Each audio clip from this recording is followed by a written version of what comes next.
At welcome po sa aking channel. Today papakita ko naman sa inyo yung simpleng makeover na ginawa ko sa aking mumunting garden. Yung simple siya or simpleng makeover lang pero ang lakas ng dating, yung impact nung pag-transform niya sa garden, yung parang wow, ang lakas makamayaman ng dating ah. Kasi kung minsan po, hindi naman puro halaman lang yung nagpapaganda sa garden natin. Hindi natin kailangan ng mga bongga, exotic or yung mga mamahaling halaman para gumanda yung garden natin.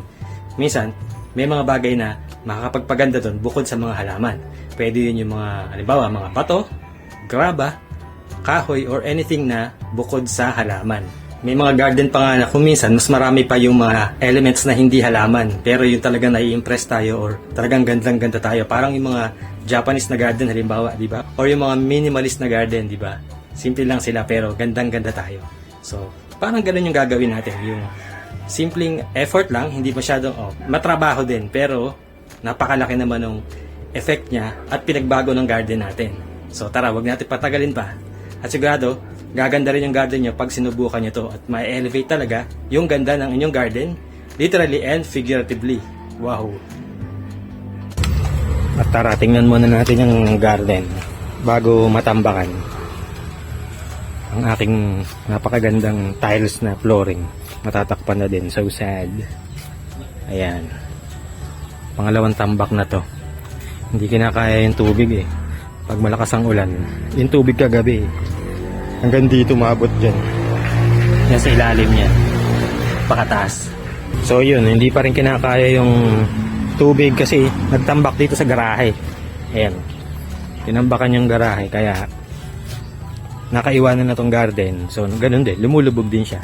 So dapat taasan din siya ulit. Dapat sumunod siya. Pag tumaas yung garahe, yung paligid, tataas din dapat tong garden. Ayan. So, yan, ang basa pa. Yan. So itong gripo naman, mataas naman to. So ito lang mula dito sa, galing sa gripo, yan. Tataasan ko yan. Ulit. Hanggang dun. Punta sa gate. So ayan. Ito itsura niya before. Balikan natin yung after kapag nagawa ko na to. Ewan ko kung magagawa ko ng ilang araw to pag sinipag ako, okay? Ayan. So ito nga yung flooring na pinagawa ko noon way back 2007 or 2008 pa siguro, tagal na. Hanggang dito yan natakpan na yung mga halaman, ay ng mga halaman. Ayan, dinisign ko pa yan.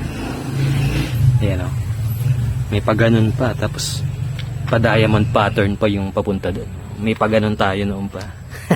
So goodbye sa'yo, matatakpan ka na. Pero don't worry, ano lang naman, graba lang naman, di naman sisimentohin yan. Yan, maidagdag ko lang, step nga pala to. So mababa ito dati. So pag nandito ka, bababa kang pa ganun. Ngayon pantay na kasi nga nagkakatubig so pinantay na. So darating din pala yung point na pati ito matatabunan na rin ng tambak. So sad. I'm a bit emotional now. Wow. Hindi, joke lang. So ayun, matatakpan na siya. So sad. So ito na yung natapos ko kahapon. Ginabi na ako. Yan. So dito pa lang sa may harang dito at sa banda ditong konti. Yan. So ito yung pinakamataas na part. Siguro baka ito yung susundan kong pinaka ano niya, tawag doon, highest point. Yan. So yung hindi ko kasi magawa ng tuloy-tuloy kasi maingay. Hindi. Kasi wala tayong paglilipatan ng ibang halaman kaya kumbaga usog-usog lang, lipat-lipat. So, wala akong mapaglagyan ng mga to para tuloy-tuloy ko silang magawa. Ay, matambakan yung lupa. Ayan, so kita nyo, inalis ko yung mga nandun. Nilagay ko dito. So mamaya, pag tinuloy ko, aalisin ko naman ito or ito. Lipat din sila sa area na to pag kailangan. Matambakan ko na naman yung pinakapantaping natin na graba talaga. So after nun, ito naman siguro lilipat ko dyan sa side na yan para maituloy ko na dito. Okay, so tuloy ko na. Hindi ko lang kung matatapos to ngayon, baka ilang araw pa. Okay, so yun lang. So ito na yung aking natapos kahapon. Hindi pa rin siya tapos. Pero ayan, malaki-laki na yung coverage natin. Ito na yung finish na flooring natin. Ayan, malawak na din yung nalagyan ko. Ganda na. Dito sa susunod ko itong area na to para matapos na to. Ito kasi medyo mahirap eh. Mabibigat kasi yung mga paso dito, mahirap buhatin. Mahirap mag-usog-usog. Yan, malalaki eh. So, ito muna. Madali lang itong buhatin eh. Tapos ito yung huli. Yung aking favorite na tiles na flooring. Ayan, okay. At yun na nga. Ang ganda na oh. Hindi ko pa rin natapos. Pero ang laki na ng coverage ko. Halos 100% na ako. Ang ganda ng halaman oh. Ganda. Kala mo inayos eh. Ayan. So naayos ko na ito yung kahapon. Natambakan ko na. Ayan. So ito na lang ang aayusin ko. Mabigat to eh. Maya maya. So itong maliit na area na lang to tatambakan ko. Kasi itong kamahal-mahalang kong tiles ay pinag-iisipan ko kung tatabunan ko. Medyo nanghihinayang kasi ko eh. Di ba sayang din? So naisip ko, lumari, parang step na lang siya. O, from dito, so magkakaroon na parang isang step. Yun. So kumbaga naka-raised floor tong gitna ng garden. Tapos mababa dito. Ngayon, pag umulan o bumaha, good luck. May tubig na dito. Paano ako pupunta dun? Kasi mas mataas dun eh. So, pero pag-iisipan ko na lang. Pero sa ngayon parang gusto ko wag muna tong tambakan. Ayan. So tingnan natin yung garden ulit. Ang ganda no? Sana ganyan kaganda lagi. Okay, so maya ulit or bukas pakiktok sa inyo kapag natapos na. Okay? At pahabol pala, in case you're wondering, wow, ito ang gamit ko sa pagtatambak. Itong simpleng timba at yung pala. At ito yung tinatambak ko. Napakadami niyan, gabundok pa. Okay, so yun lang ginagawa ko. Baka magtaka kayo, hindi ko pinakikita yung pagtatambak. At eto na nga, sa wakas, natapos ko ng flooring ng garden. Ayan, gumanda na, no? Aliwalas eh, puti yung bato. Nakakapagod din tong linisin dito kasi yung bato mabigat yung, yung paso eh. Pero ayan, naibalik din. Tapos yan, hindi ko na nga tinambakan muna tong tiles. Problema ko lang yung pangaharang dun sa graba. Kasi baka gumuho eh. Pero overall naman, ayan, happy ako, satisfied sa pagkakatambak niya. Sana ma-maintain ko na maganda. At saka yung mga halaman, ayan, marami na yan. Re-rearrange ko pa yan. So hindi pa yun yung final look, pero at least natapos ko na yung pagtatambak.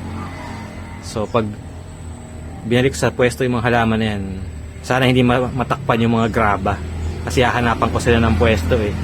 So, sa mga gilid-gilid na yan, sa mga gilid-gilid na yan, sana malaking portion pa rin ng graba yung lumitaw. Yan. Pero, ayan, maganda, happy ako. Tara, pasok tayo sa garden. Yan.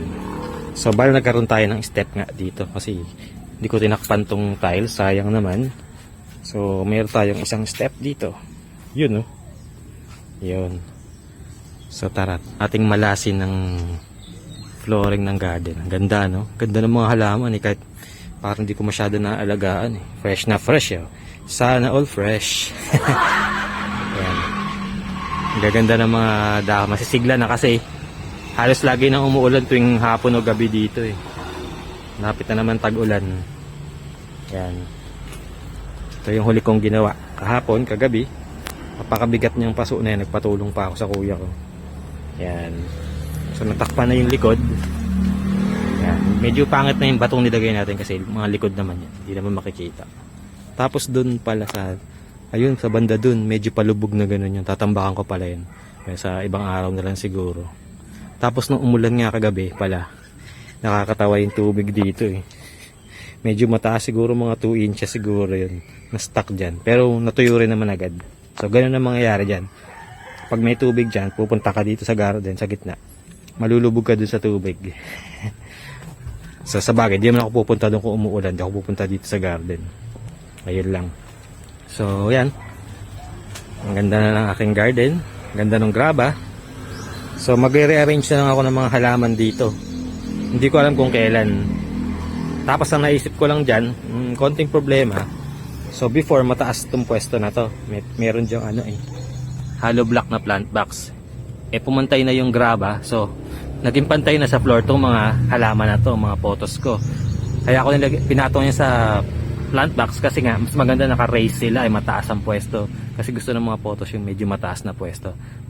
Para di rin sila na tatakpan ng ibang halaman kasi kailangan aarawan sila din eh. Eh ngayon, pantay na ng floor. O yan, ibang halaman na yan, malalaki. So pag binalik ko sila sa pwesto na to, matatakpan na yung mga potos. So baka mangyari dyan, yung ibang halamang malalaki, ang mapupunta sa pwesto na to, sa linya ng plant box. So magpapalit sila, yung mga nakapatong na to, na hindi pwedeng matabunan, mapupunta forward. Malilipat sila ng pwesto para hindi sila matakpan ng mas malalaking halaman. Ganun ang mangyayari dyan. So yun na lang. So pag-isipan ko pa sa mga susunod na araw, i-rearrange ko yung mga ingay naman nun. Revolution pa eh. Ayun, so mga susunod na araw, ayusin natin to. So, pero for now, ayan, okay na.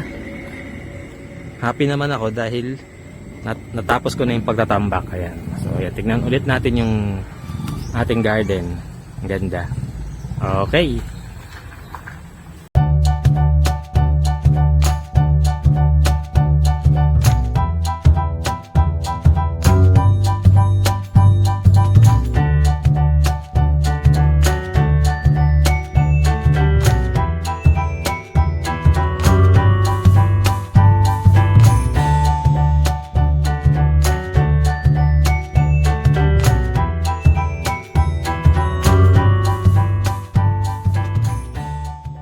Na bukod sa halaman.